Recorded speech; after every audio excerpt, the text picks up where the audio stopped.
Je m'appelle Thomas Messias, je suis un homme blanc, cisgenre, hétérosexuel, et il n'y a pas si longtemps, j'ai découvert que nombre de mes traits de personnalité pouvaient se résumer en un mot. Introverti. Vous écoutez Mansplaining épisode 83. Un homme introverti en vaut-il deux ? Un podcast, Slate.fr.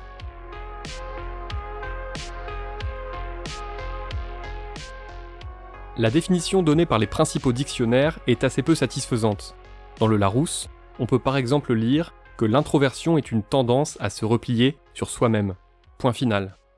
Comme par hasard, l'extraversion a droit quant à elle à une définition un peu plus longue. C'est un trait de personnalité caractérisé par une fréquence élevée de conduite visant à établir des contacts sociaux et à rechercher des stimulations nouvelles. Cette simple définition n'aide pas à distinguer l'introversion d'autres caractéristiques telles que la timidité ou l'égocentrisme. C'est Jung, dans les années 1910, qui a introduit ce mot et a tenté de le définir. Le psychiatre suisse évoque des personnes dont l'énergie est orientée vers leur monde intérieur plutôt que vers le monde extérieur. La pensée de Jung a débouché sur l'élaboration de plusieurs modèles de description des grands types de personnalités existant dans le genre humain. Cela permet d'aboutir à une définition de ce type. Un ou une introvertie est une personne indépendante, souvent calme, qui a besoin de passer du temps avec elle-même pour se ressourcer et qui ne ressent pas, ou peu, de nécessité d'être stimulée par le monde extérieur. C'est en outre quelqu'un qui réfléchit énormément avant d'agir, quitte à avoir parfois du mal à passer à l'action. Aujourd'hui, j'aimerais vous conseiller plusieurs livres. Le premier se nomme Introverti mode d'emploi, un guide de survie illustré que l'on doit à l'autrice Colline Pierret et à l'illustrateur Loïc Froissart. C'est un bouquin simple, profond et drôle, qui peut vraiment aider à se familiariser avec sa propre introversion comme avec celle des autres, et à savoir comment la prendre en compte. Dans les premières pages, Colline Pierret dresse la liste des caractéristiques d'une personne introvertie. Caractère réservé et laconique. Trouve son énergie dans l'intériorité et dans la tranquillité. Déteste être au centre de l'attention. Réfléchit en silence ou en écrivant. Aime les lieux calmes et déserts. Se livre peu et seulement à des amis proches. Réfléchit avant d'agir. Aime la solitude. Se sent bien en tête-à-tête. Ce n'est pas toujours facile de comprendre les introvertis quand on ne l'est pas soi-même. Surtout qu'ils ont parfois l'air bourrés de contradictions. Moi par exemple, je n'ai jamais eu de problème à prendre la parole devant une classe de 36 élèves, ni à monter sur scène pour une conférence. En fait, c'est comme si j'arrivais à m'imaginer un mur invisible entre les gens et moi, ce qui me permet d'avoir l'impression que je suis en train de parler tout seul. D'ailleurs, de ce point de vue, le format podcast est très pratique. Je ne suis pas impressionné à l'idée de vous parler, car je suis actuellement seul derrière un micro, avec pour seule autre présence celle de Suzanne Sarandon. Suzanne Sarandon, c'est mon chat. Et c'est beaucoup moins angoissant que si j'enregistrais en ayant conscience que vous allez être des milliers à m'écouter dès le jour de sortie de cet épisode. En revanche, il m'est nettement plus difficile de me retrouver autour d'une table avec une dizaine de personnes pour un dîner, surtout si la plupart me sont inconnus. Là, je ne sais soudain plus quoi dire, ni à qui m'adresser, ni comment me positionner. J'ai l'impression que rien de ce que je pourrais dire n'est intéressant, les échanges sur la pluie et le beau temps me terrifient, bref, c'est compliqué. Cela explique aussi pourquoi je fuis à ce point les bandes de potes, ce que je racontais d'ailleurs dans l'un des tout premiers épisodes de Mansplaining, ainsi que dans le livre que j'ai publié il y a quelques mois, À l'écart de la meute. Non seulement la camaraderie masculine est repoussante à plus d'un titre, mais en plus, lorsque vous n'affectionnez rien d'autre que les petits comités, les moments intimes et le calme intérieur, les groupes d'amis masculins sont vraiment un enfer sur terre. Être un garçon introverti, ça n'est pas simple tous les jours. Attention, précision nécessaire, quand on est un homme blanc, cisgenre, hétéro, qui ne gagne pas trop mal sa vie, on reste quand même parmi les plus privilégiés des plus privilégiés. Je ne suis donc pas en train de vous dire que je souffre atrocement, ni que j'estime être victime de domination de la part des extravertis. Un peu de décence. Disons juste que quand on est introverti, on ne correspond pas aux standards de masculinité et de virilité. Au lycée par exemple, on n'est pas celui qui attire l'attention sur lui le jour de la rentrée scolaire, qui met l'ambiance en soirée, ou qui compose les équipes en cas de match de foot. Précisons qu'on peut être introverti et bon au foot, même si objectivement, ça n'est pas mon cas. On a parfois un peu l'impression d'être une anomalie.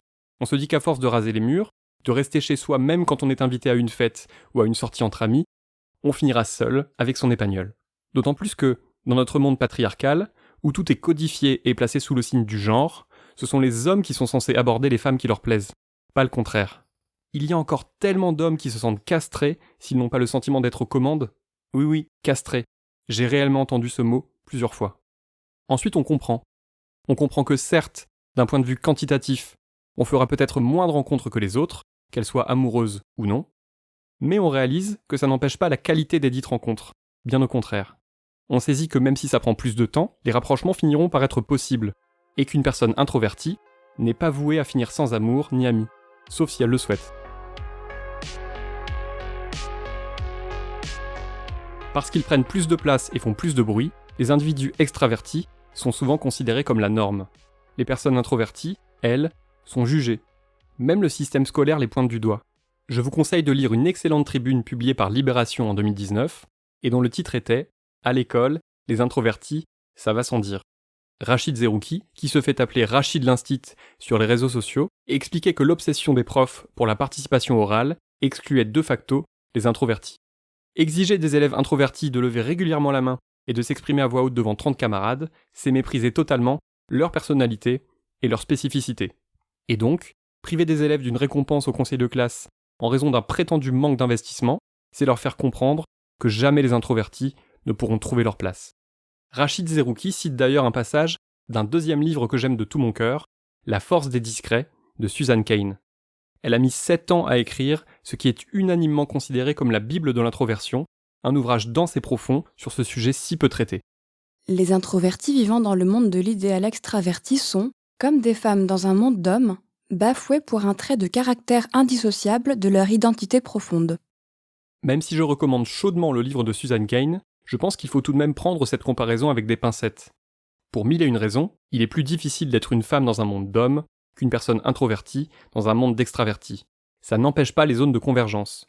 Il y a l'idée que certaines catégories sont considérées comme les catégories par défaut, à l'image de ce que disait Pierre Bourdieu des hommes dans la domination masculine.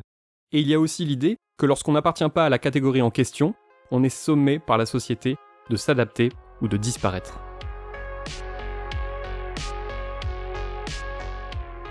Le cinéma a peu traité l'introversion, et au fond, c'est extrêmement logique. Qui aurait envie de réaliser, ou d'aller voir, un film dont le personnage principal ne se rend pas à la soirée à laquelle il est invité, ou qui rase les murs quand il est en compagnie de gens qu'il connaît mal? Les quelques exemples de héros introvertis auxquels je songe ne me convainquent pas pleinement. Côté Hollywood, il y a par exemple La vie rêvée de Walter Mitty, un film réalisé par Ben Stiller, d'après une nouvelle qui avait déjà été adaptée au cinéma en 1947. C'est l'histoire d'un modeste employé dont l'existence intérieure est bien plus riche que ce que l'on peut percevoir. En fait, je veux envoyer un clin d'œil à une personne en particulier, Cheryl Meloff. Elle travaille au même étage que moi depuis un mois environ, et je l'ai entendue à la cafette dire qu'elle est sur votre site. Ah, d'accord, ça c'est une première. Mais dites donc, vous avez laissé beaucoup de choses là. La rubrique Vue ci fait ça par exemple. Vous avez rien mis? Oui, je crois que je l'ai passé. Ah oui mais non, il faut m'aider un peu là, il faut pas passer des trucs. Mais je n'ai jamais fait de voyage remarquable ou digne d'intérêt. Mais vous avez pas fait des trucs remarquables ou dignes d'intérêt? Allô? Vous êtes toujours là? Interprété par Stiller lui-même, Walter Mitty va bientôt se retrouver embarqué dans un périple autour du monde pour une raison un peu dérisoire. Même si le tempérament du héros ne change pas vraiment d'un bout à l'autre du film, le message est quand même là. Pour mieux réussir sa vie, et accessoirement pour avoir enfin le cran d'aborder la femme qui lui plaît, il était nécessaire que Walter sillonne la planète et rencontre 1000 inconnus. C'est encore pire avec Free Guy, blockbuster dans lequel Ryan Reynolds incarne un PNJ d'un jeu vidéo. Un PNJ, c'est un personnage non-joueur, l'équivalent des figurants au cinéma. Il est là, il fait sa petite vie en arrière-plan, mais il n'est jamais sous les feux de la rampe. J'ai vécu toute ma vie ici, à Free City. J'ai un meilleur ami, j'ai un poisson rouge, et je travaille à la banque. Est-ce qu'on pourrait être plus heureux? Et tous les matins, je commence ma journée en buvant le café le plus délicieux qu'on puisse trouver dans ce grand et vaste monde. Café crème médium avec de sucre. Le film est amusant et plein de trouvailles, bien que beaucoup trop long. Mais il est traversé par l'idée que la vie calme et bien réglée de cet honnête homme n'a tout de même pas grand intérêt. Que c'est en s'affirmant et en faisant autant de barouf que possible que le personnage principal va enfin donner du sens à sa vie. En fait, on attend des hommes introvertis qu'ils finissent par se réveiller un jour, qu'ils se secouent les puces et deviennent enfin les hommes dont la société est censée avoir besoin, des leaders charismatiques, capables d'influer sur le bon fonctionnement de la planète, et au passage de mettre la main sur la fille de leurs rêves. Mais vous savez quoi? Le monde gagnerait à laisser respirer les introvertis, à ne pas les faire passer pour des aliens. C'est particulièrement le cas en ce qui concerne les hommes. Montrer qu'un homme introverti est un homme quand même, ça pourrait contribuer à égratigner la masculinité hégémonique. Un homme introverti, c'est potentiellement un homme qui parle moins, qui écoute davantage, qui fait preuve d'une empathie supérieure à la moyenne, qui ne tire pas systématiquement la couverture à lui. Dans un monde où les hommes ont tendance à prendre toute la place et à monopoliser la parole, c'est presque une bénédiction. Et je vous jure que je ne dis pas ça parce que je fais moi-même partie de cette catégorie. Dans Introverti mode d'emploi, Colin Pierret dresse toute une liste d'introvertis célèbres. Venus Williams, Marie Curie, Charles Darwin, Nadia Comaneci, Rosa Parks ou encore Albert Einstein. Être introverti n'empêche pas de briller dans son domaine d'excellence. Cela se passe juste un peu différemment. J'ai envie de vous citer une autre introvertie de plus en plus célèbre, une certaine Mona Chollet, dont je chéris tout particulièrement le livre Chez soi, parce que c'est le premier livre qui m'a fait comprendre que je n'étais pas le seul à préférer être tout seul dans mon fauteuil, plutôt qu'entouré de 20 personnes dans un pub bruyant. D'ailleurs, c'est grâce à Mona Chollet que j'ai découvert le livre de Susan Cain, La force des discrets. Sur son blog La Méridienne, elle l'avait évoqué dans un article où elle parlait de la difficulté de faire de la promo quand on est introverti. À cette occasion, elle évoquait aussi les ravages du travail en groupe, parfois aussi angoissants qu'inefficaces. Et parlons-en du travail en groupe, des réunions dans lesquelles on est censé s'imposer pour montrer qu'on a l'étoffe d'un leader. En confisquant la parole aux femmes, les hommes extravertis y assoient leur domination. Et ils en profitent pour se placer également au-dessus des hommes introvertis. C'est le principe de la masculinité subordonnée dont parle la sociologue Raewyn Connell dans son livre Masculinité. Au sein même du groupe des hommes, il y a des sous-groupes qui s'évertuent à en dominer d'autres. Bref, le leadership est systématiquement associé à la masculinité, déjà parce qu'en matière de représentation, les hommes trustent les postes importants. À ce propos, vous pouvez écouter ou réécouter l'épisode 79, dans lequel il était question de masculinité au travail, avec la sociologue Audrey Voal. D'après un article passionnant à lire sur le site Quiet Rêve, seul un poste de dirigeant sur 6 serait occupé par une femme. La docteure Heidi Kasevich, qui signe l'article, cite une autre étude qui montre qu'augmenter la part de leadership féminin de 30% permettrait aux entreprises d'accroître leur rentabilité de 15%, et que les rares entreprises dirigées par des personnes introverties sont plus prospères que la moyenne, sans doute parce qu'elles laissent plus de place aux discrets et aux indépendants. Alors certes, il ne faut pas se contenter de ces arguments capitalistes, mais si le fait de placer moins d'hommes extravertis à la tête des entreprises favorise même la bonne santé financière de ces sociétés, il serait franchement dommage de se priver. C'était Mansplaining. N'hésitez pas à vous abonner au podcast sur votre plateforme favorite, à mettre des cœurs et des étoiles, et à laisser des commentaires. Vous pouvez aussi écrire à mansplaining@slate.fr ou nous contacter via le compte Instagram Mansplaining Podcast. Mansplaining est un podcast de Thomas Messias, produit et réalisé par slate.fr, sous la direction de Christophe Caron et Benjamin Septem-Ours. Réalisation Aurélie Rodriguez. Montage Guillaume Assal. À dans 15 jours pour l'épisode 84.